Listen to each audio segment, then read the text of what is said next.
अस्सलाम वालेकुम। मैं सैयद सरवर चिश्ती अजमेर शरीफ से बिलखुसूस यूपी के मुसलमानों से इस वक्त मुखातिब हूँ। यूपी के इलेक्शंस के मद्देनज़र आज तक इलेक्शन को लेकर हमने तो कोई अपील जारी नहीं की है, लेकिन मैं अपील नहीं कर रहा हूँ बल्कि एक मारूज़ा पेश कर रहा हूँ हाथ जोड़कर यूपी के मुसलमानों से। मैं जो बात करना चाहता हूँ, देखिए, बरसग़ीर में इस्लाम हज़रत ख्वाजा मोइनुद्दीन चिश्ती रहमतुल्लाह अलैह के तवस्सुल से फ़रोग़ पाया है। आप मुबल्लिग़ आज़म हैं और दाई हैं इस्लाम के, नाइबुन नबी अताए रसूल हैं। आज अगर मुसलमानों पर कोई किस्म की परेशानी है तो ये हमारी मॉरल रिस्पॉन्सिबिलिटी है, हमारा दीनी फरीज़ा भी है कि इस मामले में हम अपनी राय रखें और सोच व फ़िक्र करें और गौर व फ़िक्र करें और आप तक अपनी बात पहुँचाएँ। मानना नहीं मानना ये आपकी बात है। गुज़िश्ता 7-8 साल से जो माहौल चल रहा है, मुसलमान किस पेच-व-ताब से गुज़र रहे हैं, ये आप सब वाकिफ़ हैं। और बिलख़ुसूस यूपी में जो मुसलमानों के साथ ज़ुल्म व सितम इस गवर्नमेंट ने किया और खुल्लम-खुल्ला इस आदमी ने, योगी ने इस किस्म की बातें की हैं कि एक जमहूरी मुल्क में, एक सेकुलर कंट्री में इस किस्म की बात कोई भी चीफ मिनिस्टर नहीं करेगा। और बीजेपी के मिनिस्टर्स ने, पॉलिटिशियंस ने और इन लोगों ने जितनी हेट स्पीचेस दी हैं, ये आप देख लें, इनका दिल का ज़हर खुलकर सामने आया है। ये सिर्फ एक सियासी बात ही नहीं है, इनका क्रिमिनल एजेंडा भी है। अब मैं मुद्दे पर आता हूँ। मौलाना सज्जाद नुमानी साहब ने एक ख़त लिखा है ओवैसी साहब को कि आप बराए करम 100 सीटों पे खड़े ना करें, जहाँ से आपकी जीतने की गुंजाइश हो वहीं से आप खड़ा करें। मैं इस ख़त की पूरी हिमायत करता हूँ। और आगे एक बात ये भी करना चाहता हूँ कि ओवैसी साहब की अपनी तमाम बातें बिल्कुल जायज़, कि वो कहते हैं जब हर समाज का एक लीडर होता है तो हमारी समाज का लीडर क्यों ना हो। हम दरी बिछाने वाले कब तक बनते रहेंगे। और हमने सेकुलर पार्टीज को भी देखा है। आप देखें ना, राजेंद्र सच्चर कमेटीज वगैरह कमीशन की रिपोर्ट पढ़ लें कि हमारी हालत तो दलितों से भी बदतर है। तो वो क्या गलत बात कर रहे हैं। और दूसरी बात ये कहना कि वो बीजेपी पार्ट 2 है, इस बात पे भी हम यकीन नहीं करते हैं। पार्लियामेंट में जिस किस्म से वो डिबेट करते हैं, he is one of the best parliamentarian.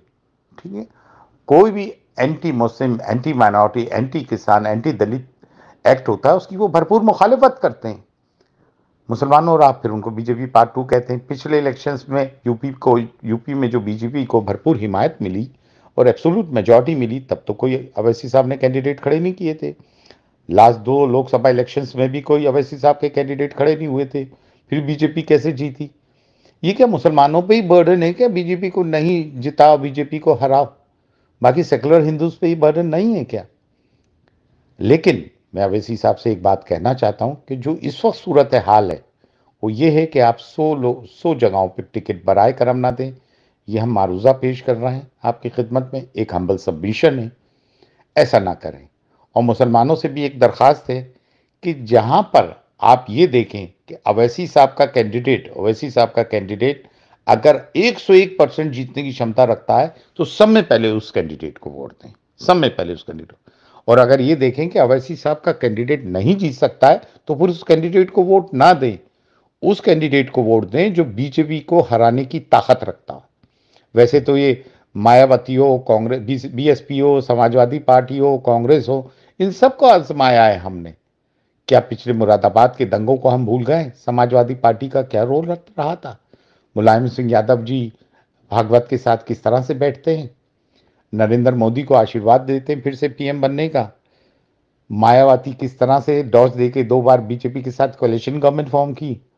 क्या कांग्रेस के हम राज को भूल सकते हैं कि बाबरी मस्जिद के ताले इनके जमाने में खुले?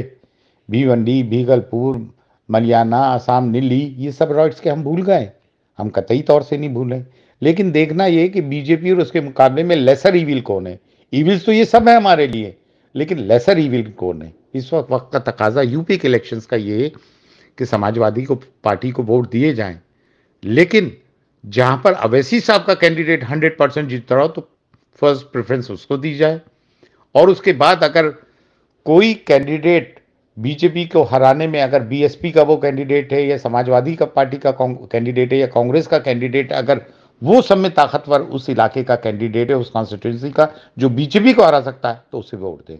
हम चाहते हैं कि हंग असेंबली बने, एब्सोल्यूट पावर किसी को ना दिए जाए, क्योंकि ये कोई सब हम मुस्लिम इंटरेस्ट में नहीं है। मुसलमानों की कौन सोचता है? खुद मुसलमान अपनी नहीं सोचते, आपसी नफसा नफसी में मुब्तला है। उलमाए दीन जो हैं वो उन्होंने मस्तकों में बांट रखा है, मशाइख उज़्ज़ाम को कोई लेना देना ही नहीं है, सूफीज़म को बदनाम कर रखा है, सूफी नाम पर गवर्नमेंट के तलवे चाटू बने हुए हैं ये। तो भाइयों, आपको अपने अक्ल का, अपनी सियासी बसीरत का भरपूर इस्तेमाल करते हुए ये देखना है कि आपको वोट किसको देना है। हंग असेंबली होगी तो ये है कि ये फिर एक ही टांग पे खड़े रहेंगे, इनको दो टांग पे खड़े होने का मौका मत दें। फिर मैं आखिरी बात ये कह रहा हूं, जहां पर कि ओवैसी साहब का कैंडिडेट जीत सकता है 101%, उसको वोट दें। और दूसरी तरफ अगर अवैसी साहब का कैंडिडेट नहीं जीत सकता, उसे कतई तौर से वोट ना दें, उसको वोट दें जो बीजेपी को हराने की ताकत रखता है, चाहे वो बीएसपी का कैंडिडेट हो, कांग्रेस का हो या समाजवादी पार्टी का हो, ताकि इनको हंग असेंबली में लाएं। और मुसलमानों को अपनी अक्ल का, बसीरत का भरपूर इस्तेमाल करना है, अभी नहीं तो कभी नहीं, नाउ एंड नेवर। तो आप कम से कम बराए करम अपनी अक्ल और बसीरत का इस्तेमाल करें। मैंने अपनी मॉरल रिस्पॉन्सिबिलिटी समझते हुए, दीनी फरीज़ा समझते हुए अपनी बात आप तक पहुँचाई है। उम्मीद है कि आप इस पर गौर व फिक्र फरमाएंगे।